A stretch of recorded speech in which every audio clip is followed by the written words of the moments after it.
Hello বন্ধুরা, ইসমি রাফি বাই welcome to my new blog. বন্ধুরা, রিয়েল লাইফ স্টোরি চ্যানেলের আরও একটা ব্লগে আপনাকে স্বাগতম। বন্ধুরা, আজকে আমি এসেছি আফ্রিকার একটা লেকে। আর এই লেকের নাম হচ্ছে জুজু লেক। আর এই জুজু লেক কিন্তু পৃথিবীর সবচেয়ে বৃহত্তম লেক। বন্ধুরা, এই জুজু লেকে যত পরিমাণের মাছ আছে, যে মাছগুলো পৃথিবীর যত মানুষ আছে তাদেরকে পুরো 1 মাস খাওয়ালেও বন্ধুরা কমবে না। আর এই জুজু লেক থেকে মাছ ধরার জন্য বন্ধুরা প্রায় 450 মোটর লাগানোর পরেও কিন্তু বন্ধুরা এই জুজু লেকের পানি একটুও কমাতে পারেনি। বন্ধুরা, পৃথিবীর অনেক দেশ থেকে মানুষ এসেছে এই জুজু লেকে মাছ ধরার জন্য। আর এই জুজু লেক থেকে বিশাল বিশাল সাইজের মাছ কিন্তু বন্ধুরা বড়শি দিয়ে শিকার করেছে। এই জায়গায় কিন্তু এত বড় বড় মাছ আছে যা মানুষ খেয়ে ফেলতে পারে এক কামড়ে। বন্ধুরা, আমি কিন্তু সেই জুজু লেকের পাশেই চলে এসেছি 2 দিন সারভাইভ করার জন্য। আর এই জায়গায় আমি ক্যাম্প তৈরি করব। আর এই ক্যাম্প তৈরি করে 2 দিন কিভাবে সারভাইভ করি সেটাই আপনাদের দেখাবো। বন্ধুরা, আফ্রিকার এই জুজু লেক কিন্তু পৃথিবীর সবচেয়ে বৃহত্তম লেক। আর এই লেকের ভিতরে কত কত মাছ আছে যা আপনাকে দেখানোর পরে আপনি বিশ্বাস করবেন না। এই জায়গায় এত মাছ আছে যা পৃথিবীর সব মানুষকে যদি 1 মাস খাওয়ায় বন্ধুরা তারপরেও মাছ কমাতে পারবে না। বন্ধুরা, আমি কিন্তু সেই লেকের পাশে একটা ক্যাম্প তৈরি করব। আর ক্যাম্প তৈরি করার পরে আর এই লেক থেকে আমি মাছ শিকার করব। কিভাবে মাছ শিকার করি আর সেই মাছগুলো আমি কিভাবে খাই, আমি কিন্তু একদম আদিম যুগের মানুষের মতন এই লেকের সাইডে বসবাস করার চেষ্টা করতেছি। আমি কিভাবে থাকি, আমি এই লেকে ঘোরাঘুরি করতেছি। আর এই লেকে কিন্তু আদিম মানুষ বাস করে। আর সেই আদিম মানুষের কাছ থেকে আমি কিছু কাঠ সংগ্রহ করে নিয়ে এসেছি। এই জায়গায় কিন্তু প্রচুর কাঠ আছে, যেই কাঠগুলো দিয়ে আমি ক্যাম্প তৈরি করতে পারি। দেখো আমি কাঠগুলো কিভাবে ক্যাম্পের উপরে সুন্দরভাবে সাইজ করে করাত দিয়ে কেটে আমি একটা ক্যাম্প তৈরি করতেছি। আর ক্যাম্পটা কিন্তু তৈরি করা অবশ্যই আমার প্রয়োজন, কেননা এই জায়গায় আমি 2 দিন থাকবো। রাতে এই জায়গায় যে কোনো পশু পাখি জন্তু জানোয়ারে আমাকে আক্রমণ করতে পারে, এই কারণে আমার ক্যাম্পটা অবশ্যই দরকার। আর আমার সাথে কিন্তু আমার কালু অলরেডি আছে। আর কালু থাকতে কিন্তু আমার কোনো চিন্তা নাই। এই জায়গায় কিন্তু কোনো শিয়াল বাঘ এগুলো কিন্তু আমার কালুর জন্য আমাকে আক্রমণ করতে পারবে না। যেহেতু এই লেকের পাশে আমি চাইলেই কিন্তু আমাকে কিছুতে আক্রমণ করলে আমি এই লেকের পানিতে এই বোট দিয়ে নেমে যেতে পারবো। আর এই লেকের ভিতরে কিন্তু বড় বড় কুমিরও আছে। আর কুমিরের ভয়ও আছে আমার।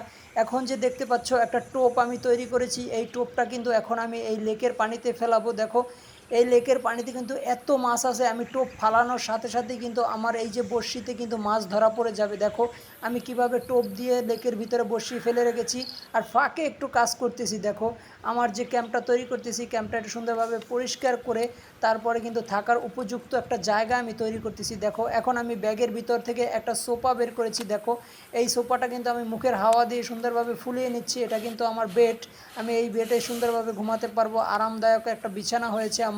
এখন দেখো আমি চারপাশটা সুন্দরভাবে কুপিয়ে সুন্দরভাবে সমান করছি। যেহেতু এই জায়গায় আমি থাকবো 2 দিন, আমার একটু সুন্দরভাবে থাকারই প্রয়োজন, কেননা এই জায়গাটা সুন্দর না হলে আমার ভিউটা কিন্তু সুন্দর আসছে না। বন্ধুরা দেখো আমি এখন কিছু পাথর সংগ্রহ করতেছি। আর এই পাথরগুলো দিয়ে আমি একটা চুলা তৈরি করব। এই জায়গায় আমার একটা চুলা অবশ্যই প্রয়োজন, যেহেতু আমি মাছ ধরবো। আর মাছ ধরে এই চুলার ভিতরে রান্না করে খাবো। দেখো আমি কিছু মাটি নিয়েছি আর এই মাটিগুলো সুন্দরভাবে নরম করে কিভাবে আমি দেখো এই চুলার ভিতরে পাথরের ফাঁকে ফাঁকে সুন্দরভাবে দিয়ে দিচ্ছি। আর চুলার ভিতরে কিন্তু এই মাটি দেওয়ার কারণ হচ্ছে চুলাটা একটু মজবুত হবে। আর এখন আমি কিছু শুকনো ঠালপালা নিয়ে এসেছি। দেখো আর এই ঠালপালাগুলো সুন্দরভাবে চুলার ভিতরে ভেঙে দেওয়ার কারণ হচ্ছে এই জায়গায় আগুন ধরানোর দরকার আমার। দেখো আমি কিভাবে আগুন ধরিয়ে ফেলেছি। আর এই আগুনটা কিন্তু আমার খুবই প্রয়োজন, কেননা আমাকে এই জায়গায় সারভাইভ করতে হলে পানি খেতে হবে, মাছ রান্না করে খেতে হবে, মাছ শিকার করতে হবে। আর এগুলো রান্না করে খাওয়ার জন্য আমার অবশ্যই আগুন দরকার। আমি দেখো আমার চায়ের কেতলিটা, যেই কেতলিতে আমি পানি ফুটাই সেই কেতলিতে কিন্তু অলরেডি আমি আগুনের উপরে দিয়ে দিচ্ছি। দেখো বন্ধুরা একটা মাছ কিন্তু অলরেডি আমার বড়শিতে ধরা পড়েছে। দেখো আমি তাড়াতাড়ি মাছটাকে ধরার চেষ্টা করলাম। দেখো কিভাবে মাছটা আমি তাড়াতাড়ি আমার কাছে নিয়ে আসি। দেখো কত বড় একটা মাছ আমি কিন্তু অলরেডি ধরে ফেলেছি বন্ধুরা। আবারও আমি দেখো কি করতেছি, আমার যে পানিটা সে ফুটেছে সেই পানিটা এখন আমি খাচ্ছি বসে। অবশ্যই আমাকে ফুটন্ত পানি খেতে হবে, এই জায়গায় পানিতে অনেক জীবাণু আছে। দেখো আমি কিন্তু তার পাশাপাশি একটু ফাঁকে আরও একটা টোপ তৈরি করছি, যেই টোপটা আমার আরও একটা মাছ সংগ্রহ করবে আমার এই লেক থেকে। দেখো আমি আবার টোপটা সুন্দরভাবে ফেলে রেখেছি। আমি কিন্তু এই জায়গায় 3টা টোপ ফেলেছি, যেহেতু এখন বিকেল হয়ে এসেছে।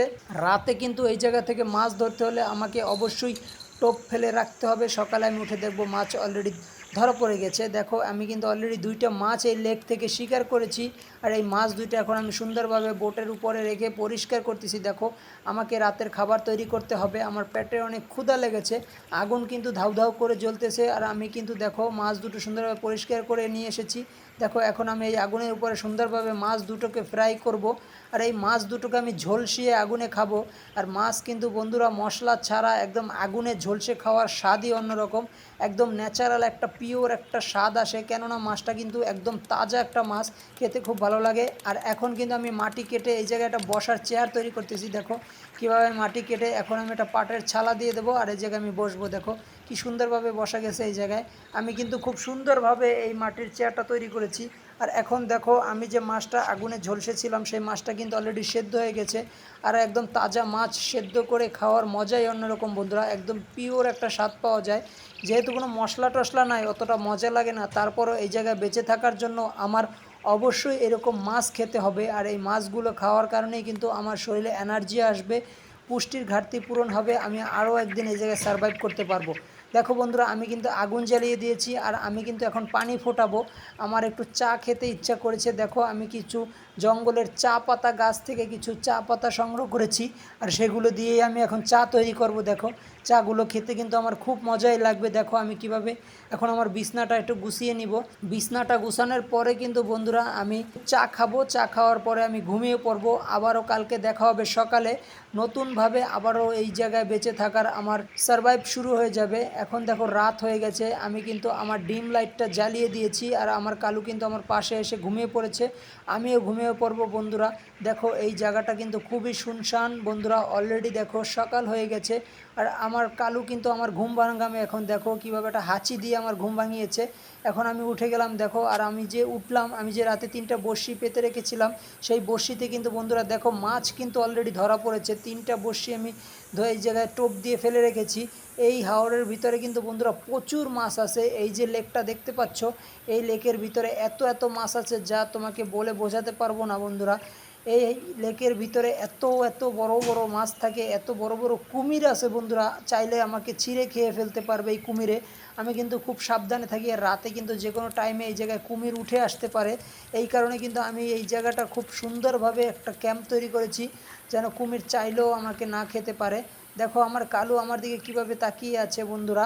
আর এই জায়গাটা কিন্তু এত রোদ পড়তেছে, আমার কিন্তু প্রচুর গরম লাগতেছে, আর আমি এই গরমের ভিতরেই আগুন জ্বালানোর পর একটা মাছ যে শিকার করেছি সেই মাছটাকে একটু পরিষ্কার করে দেখো আগুনের ভিতরে সুন্দরভাবে দিয়ে দিয়েছি।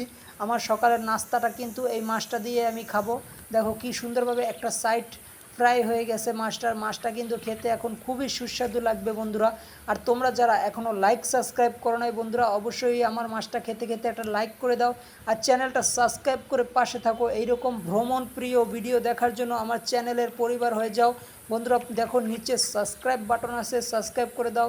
আর তোমাদের সাথে আবারও বন্ধুরা দেখা হবে নেক্সট ব্লগে। এখন আমি চলে যাব, আমি এই জায়গাটা ছেড়ে আমি বন্ধুরা আবারও আসবো তোমাদের সাথে নতুন ব্লগে। ভালো থাকবে, সুস্থ থাকবে, আবারও দেখা হবে বন্ধুরা নেক্সট ব্লগে।